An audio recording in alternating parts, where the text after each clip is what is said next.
"Dad, why is she sitting all by herself?" 8-year-old Tommy tugged at his father's calloused, work-worn hand, his messy brown hair sticking up in all directions as he pointed toward the lone graduate.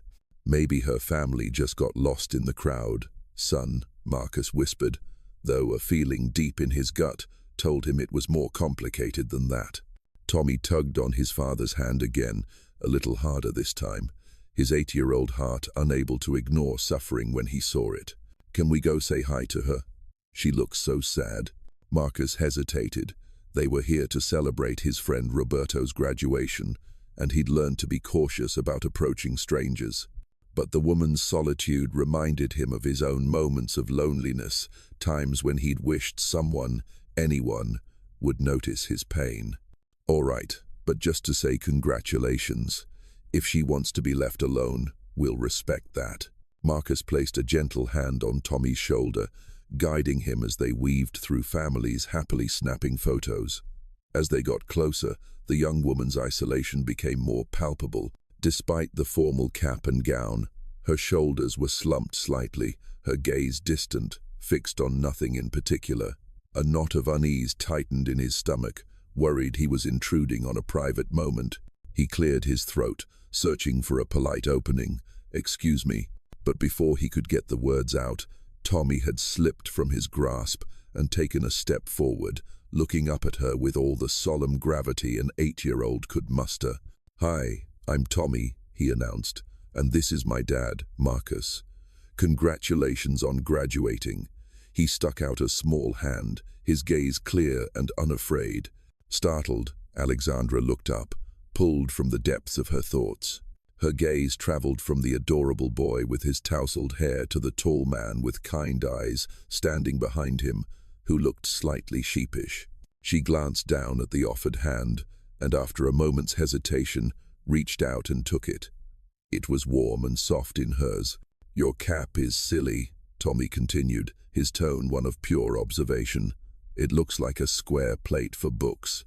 The innocent observation struck a chord deep within Alexandra. For a brief second, she froze. Then, a clear, slightly self-conscious laugh bubbled up, shattering the heavy silence that had enveloped her. The smile transformed her face, chasing away the sadness and revealing the beautiful, radiant young woman underneath. Alexandra's laugh warmed Marcus's heart. He glanced around, noticing the other families bustling about, taking pictures while she stood alone. "Would you like me to take a picture for you, as a souvenir?" Marcus offered, his voice sincere. "A big day like this deserves to be remembered." Alexandra hesitated for a moment, but then she nodded. "Okay, thank you." Marcus pulled out his phone and stepped back to frame the shot. "All right, big smile now, champ." As Alexandra smiled for the camera, Tommy suddenly piped up, "My mom used to take pictures of us like this." The boy's words made both Marcus and Alexandra pause.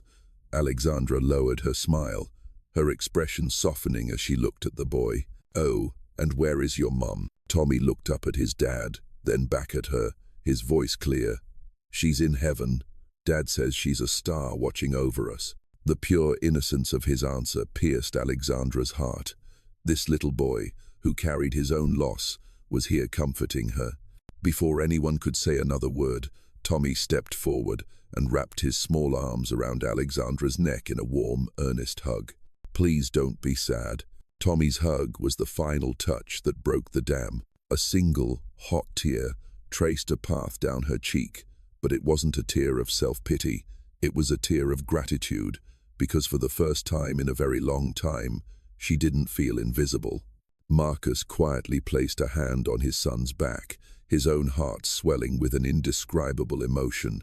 He watched Alexandra gently wipe her tear away, and he knew he couldn't just walk away. "Hey," he said, breaking the silence, "to celebrate your graduation, how about the three of us go get some ice cream?" Alexandra looked from Marcus's warm eyes to Tommy's eager face.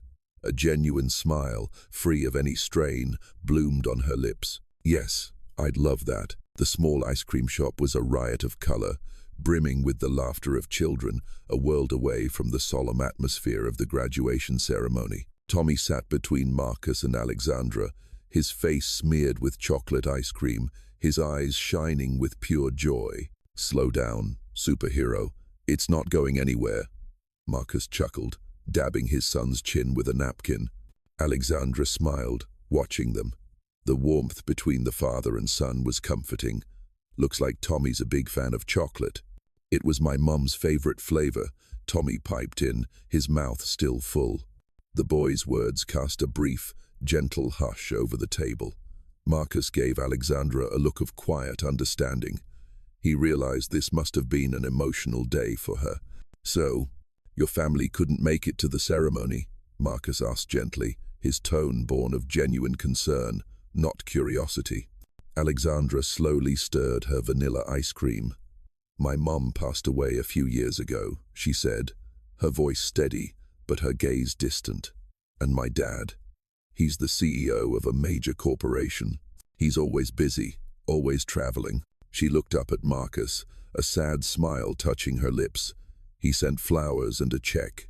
He's always believed that money can be a substitute for his presence." Marcus was silent, understanding the sentiment all too well. He wasn't wealthy, but he always made time for Tommy, knowing it was the most valuable thing he could give. "Do you live on your own?" he asked. "Yes," Alexandra nodded. "I have a custom-designed apartment, but things can still be a challenge.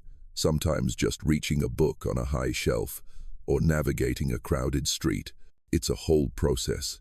She glanced down at her wheelchair. "It gives me freedom, but it's also a constant reminder of my limitations." Marcus listened intently, not offering empty platitudes like, "Everything will be all right." Instead, he was simply present, listening with his whole heart. He saw the young woman before him not as the daughter of a wealthy CEO, but as a strong person fighting her own battles, just like him. "I understand that feeling of limitation," Marcus said thoughtfully. "Everyone's got their own wheelchair. Some are just less visible than others." Alexandra looked up, her gaze curious. "What's yours?" Marcus let out a long sigh, one that seemed to carry the weight of his past. "I had a shot at college," he began.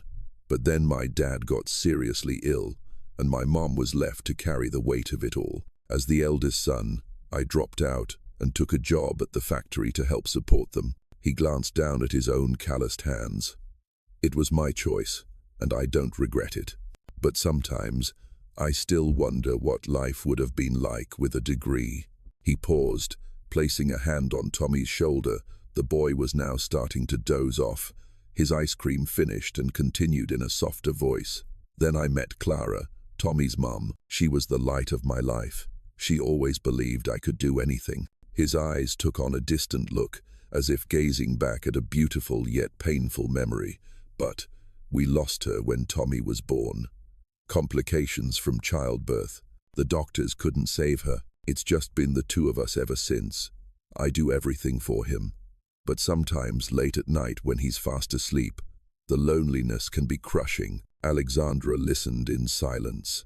She looked at the man before her, a single father who had sacrificed his dreams for his family, who had lost the great love of his life. Suddenly, her wheelchair, her designer apartment, and her honors degree seemed to mean very little. They sat in silence for a moment, but it was a silence filled with understanding. "We're so different," Alexandra said softly. "I have the opportunities you never did, and you have Tommy, the very thing I've always longed for, a family of my own." "True," Marcus agreed, a sad smile on his lips. "And yet, here we both are, feeling like something's missing." In that moment, they were no longer the wealthy graduate and the hard-working factory worker. They were simply two kindred spirits who had found in each other the understanding they had been searching for. From that day in the ice cream shop onward, a special friendship blossomed among the three of them. Alexandra's life was no longer confined to her quiet apartment. Every day, she found herself looking forward to Marcus's witty texts or the silly drawings Tommy would send to his Miss Alex. One Friday evening, Marcus came home after a grueling 12-hour shift, his body aching with fatigue. As he passed the factory's bulletin board, a newly posted flyer caught his eye. He stopped, squinting to read it. It was a job posting for a production line supervisor. Marcus's heart skipped a beat, then began to pound. This was the opportunity he'd been waiting for.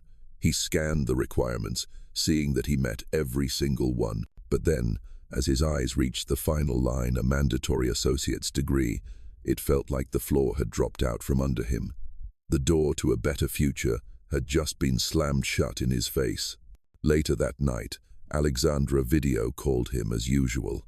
She noticed the change in his expression immediately. "What's wrong, Marcus? You look exhausted." Marcus forced a smile. "Just a long day." "No, it's more than that," Alexandra said, her tone certain. "I can tell when something's on your mind.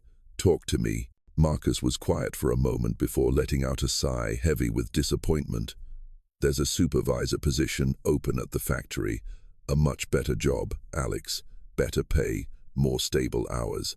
"That's wonderful. You deserve that," Alexandra said, her voice bright with excitement. "But it requires a degree," Marcus cut in, his own voice laced with bitterness. "A piece of paper I don't have. You know, sometimes I feel like I'm just stuck in a rut, unable to move forward." Seeing the despair in his eyes, Alexandra felt her heart ache for him. She knew how talented and hard-working Marcus was. It was profoundly unfair that a barrier like this was holding him back. She couldn't just stand by and watch her friend give up.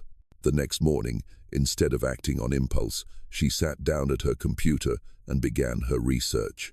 With her business administration degree, she analyzed the relationship between Marcus's factory and the landmark groceries supermarket chain. She identified several inefficiencies in the production process that, if improved, could save both companies a significant amount of money. She drafted a concise yet incisive proposal, outlining these gaps and suggesting a solution. The linchpin of her solution was a supervisor with deep, practical experience right from the factory floor. Only then did she use the professional email her father had set up for her and sent a meeting request to Mr. Henderson. The subject line was professional: proposal for supply chain optimization and internal talent development.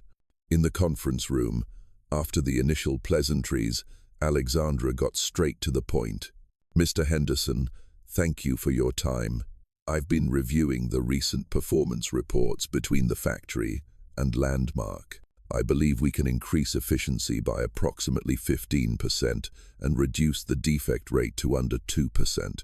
She presented her analysis, pointing out bottlenecks in the process that only an insider would recognize. Mr. Henderson listened, his expression shifting from curiosity to intense focus. Her numbers and logic were sound. "My solution is simple," Alexandra continued. "You need a supervisor who doesn't just have textbook knowledge, but who lives and breathes the production line. You already have someone like that working for you. His name is Marcus."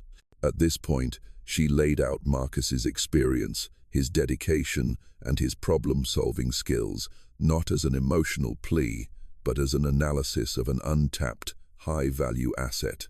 "His only issue is the lack of a degree," she concluded, "but that is a solvable problem. Investing in a key employee like Marcus with a short-term certification course will yield a much higher return on investment than hiring a fresh graduate with only theoretical knowledge." Mr. Henderson was completely convinced. This wasn't a plea for a favor. It was a smart business strategy. "Miss Sinclair," he said, his tone impressed, "that is a very sharp proposal. All right, Landmark will sponsor Mr. Marcus for a production management course. If he completes it successfully, the supervisor position is his. Consider this a pilot project based on your recommendation." Alexandra let out a quiet sigh of relief, a professional smile on her face that couldn't hide her joy. "Thank you, sir. You've made the right decision." That evening, Alexandra asked Marcus to meet her at a quiet coffee shop near his apartment. She wanted to be the one to tell him the good news in person. When Marcus arrived, he still looked worn down and dejected from the past few days. "What's up, Alex?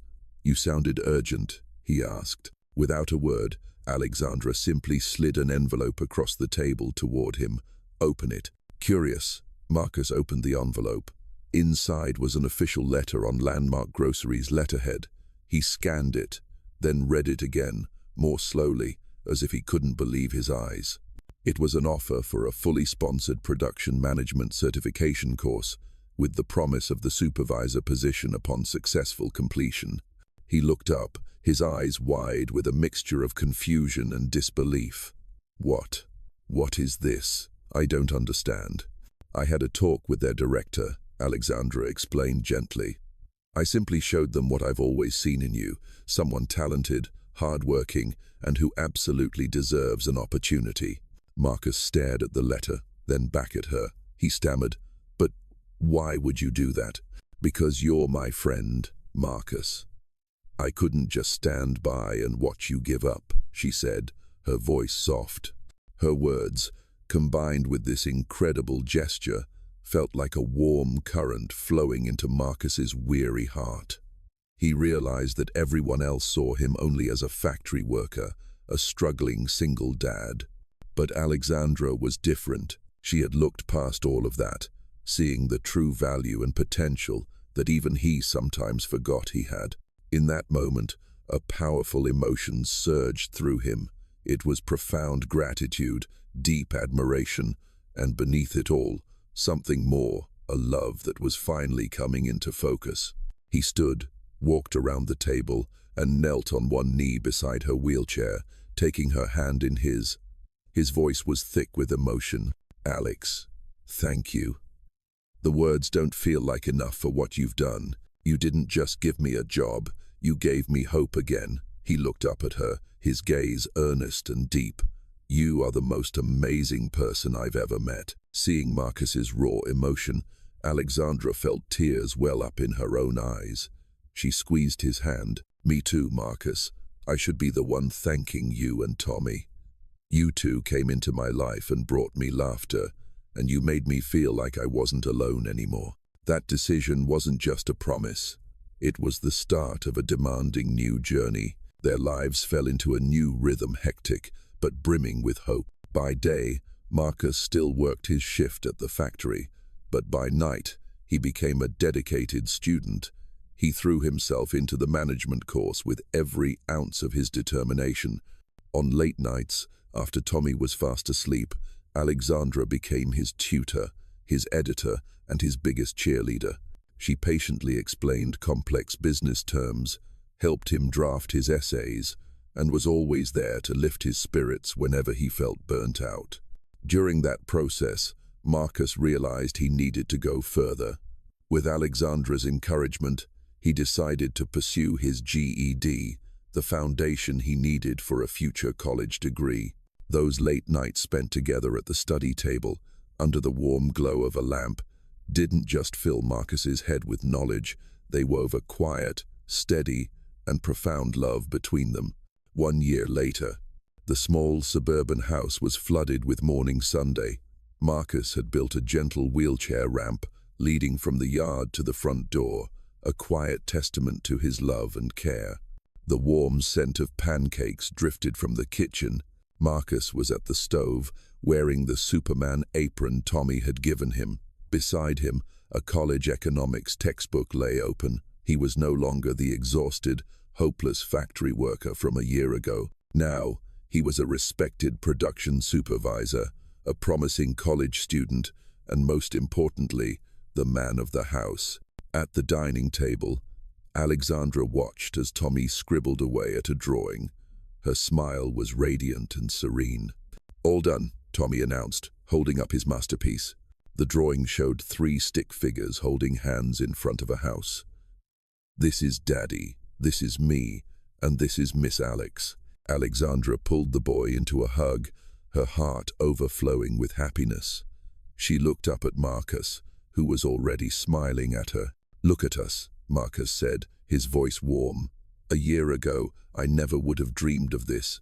"We built this together, Marcus," Alexandra replied, her eyes shining. Marcus wiped his hands on his apron and walked over to her. He had aced his certification, secured the supervisor position, and now He had become the man he always wanted to be, someone who could provide a stable future for the ones he loved. He gently took her hand in his.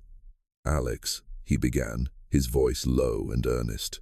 "A year ago, I was just a single dad living paycheck to paycheck, not daring to dream beyond the next bill. And then you walked into my life." He looked deep into her eyes. "You didn't just believe in me. You taught me how to believe in myself again." With that, Marcus slowly lowered himself to one knee beside her wheelchair. He pulled a small, worn box from his pocket. Inside was a simple silver ring, with a single, sparkling stone that held the beauty of time.